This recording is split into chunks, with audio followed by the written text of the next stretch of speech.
At ang unang-unang naipundar ko sa aking pagbablog,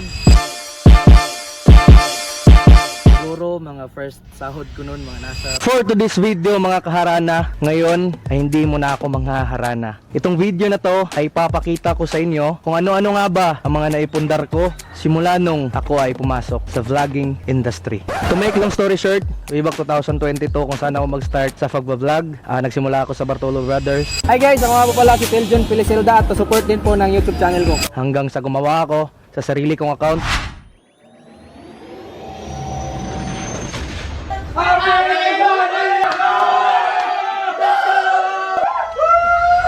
Itong YouTube channel ko at itong FB page ko ngayon. At ngayon, masasagot na ang lahat ng katanungan sa isipan nyo. Kung ano-ano nga ba ang nabili ko, naipundar ko sa aking pagbablog. At ang unang-unang naipundar ko sa aking pagbablog, siguro mga first sahod ko noon, mga nasa 50,000. Yung iba, binigay ko sa editor at videographer ko.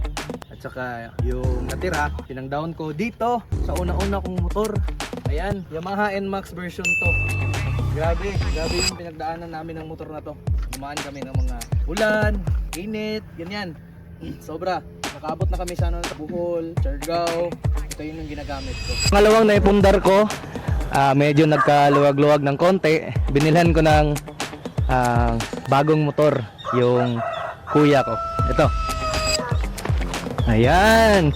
Ito yung Honda Click version 3. Ito yung pangalawang naipundar ko. Binilhan ko ng ganito yung kuya ko kasi magagamit niya sa trabaho niya. Tsaka sa mga biyahe namin. Pag mag-vlog kami, pag mag-shoot kami, yung motor ko, tsaka ito yung ginagamit namin dati. At ang pangatlong naipundar ko sa aking pag-vlog ay ito. Grabe. Hindi ko in-expect guys na magkakaroon ako nito. Hindi ko inasahan na darating sa akin to. Sobrang nagpapasalamat ako sa Panginoon at sa inyo, sa inyong lahat. Nagpapasalamat ako kasi walang sawang pagsuporta sa pagbablog ko simula nung una hanggang ngayon. At ang huling naipundar ko sa ngayon sa aking pagbablog ay itong kinatatayuan ko ngayon.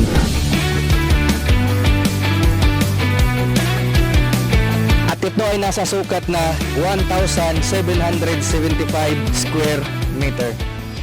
So yun na nga guys, yun ang lahat ng aking naipundar simula nung ako'y mag-vlog. Thank you sa lahat ng mga walang sawang pagsuporta. Papasalamat ako syempre sa ating Panginoon. At gusto ko lang sabihin sa inyong lahat guys na huwag kayong susuko hanggat hindi nyo nararating yung mga pangarap nyo. Kaya nga nila, may kasabihan na pag nagtiyaga kang magtanim, mayroon kang aanihin. Maraming salamat guys sa lahat na nagsuporta mula noon hanggang ngayon.